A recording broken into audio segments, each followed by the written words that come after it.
শিক্ষার্থীদের আমি রাজাকার বলিনি, তারা নিজেরাই স্লোগান দিয়েছে, প্রধানমন্ত্রী।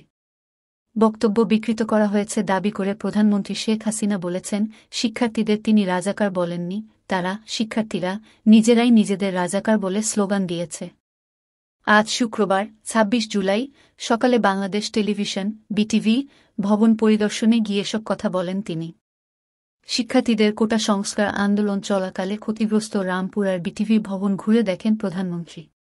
প্রধানমন্ত্রী বলেন, শিক্ষার্থীদের আমি রাজাকার বলিনি, আমার বক্তব্যকে বিকৃত করা হয়েছে। তারা, শিক্ষার্থীরা, নিজেরাই নিজেদের রাজাকার বলে স্লোগান দিয়েছে। শেখ হাসিনা আরও বলেন, যারা এমন হামলার সঙ্গে জড়িত তারা দেশের আনাচে কানাচে লুকিয়ে রয়েছে। তাদের খুঁজে বের করে শাস্তির মুখোমুখি করতে হবে। এজন্য দেশের জনগণের সহযোগিতা প্রয়োজন। তিনি বলেন, বিএনপি জামায়াত অতীতের মতোই অগ্নিসন্ত্রাস করেছে। এবার তারা আলাদা, তারা গান পাউডার ব্যবহার করেছে। দেশের বাইরে আন্দোলন ছড়িয়ে দিয়ে দেশের ভাবমূর্তি নষ্ট ও মানুষের রুটিরুজি বন্ধের পায়তারা করছে তারা। এর আগে গতকাল বৃহস্পতিবার ২৫ জুলাই নাশকতাকারীদের হামলায় ক্ষতিগ্রস্ত রাজধানীর মিরপুর ১০ নম্বর মেট্রো রেল স্টেশন পরিদর্শন করেন প্রধানমন্ত্রী শেখ হাসিনা। ধ্বংসযজ্ঞকারীদের রুখে দিতে জনসাধারণকে এগিয়ে আসার আহ্বান জানিয়ে প্রধানমন্ত্রী শেখ হাসিনা বলেন, আধুনিক প্রযুক্তির মেট্রো রেল পরিবহন এভাবে ধ্বংস করেছে, তা মানতে পারছি না। সরকারের উন্নয়ন যারা ধ্বংস করছে তাদের বিরুদ্ধে দেশবাসীকেই রুখে দাঁড়াতে হবে। এ তাণ্ডব যারা করেছে তাদের বিচার দেশবাসীকেই করতে হবে।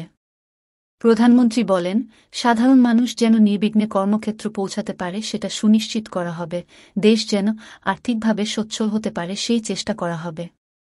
মানুষ রক্ত দিয়ে এ দেশ স্বাধীন করেছে, সেটা ব্যর্থ হতে পারে না। সরকারি চাকরিতে কোটা সংস্কার আন্দোলন ঘিরে গত সপ্তাহ থেকে সারা দেশে বিক্ষোভ, সংঘর্ষ ছড়িয়ে পড়ে। বিভিন্ন স্থানে হামলা, ভাঙচুর, অগ্নিসংযোগের ঘটনা ঘটে। বিটিভি সহ রাষ্ট্রীয় বিভিন্ন স্থাপনায় হামলা চালানো হয়। পরিস্থিতি নিয়ন্ত্রণে নিয়মিত আইনশৃঙ্খলা রক্ষাকারী বাহিনীর পাশাপাশি বিজিবি নামানো হয়। এছাড়া গত শুক্রবার ১৯ জুলাই দিবাগত রাত ১২টা থেকে রোববার ২১ জুলাই সকাল ১০টা পর্যন্ত সারা দেশে কারফিউ জারি করে সরকার। এরপর অনির্দিষ্টকালের জন্য কারফিউ জারি করা হয়, যদিও প্রতিদিন এর মাঝে কয়েক ঘণ্টা করে শিথিল করা হয়।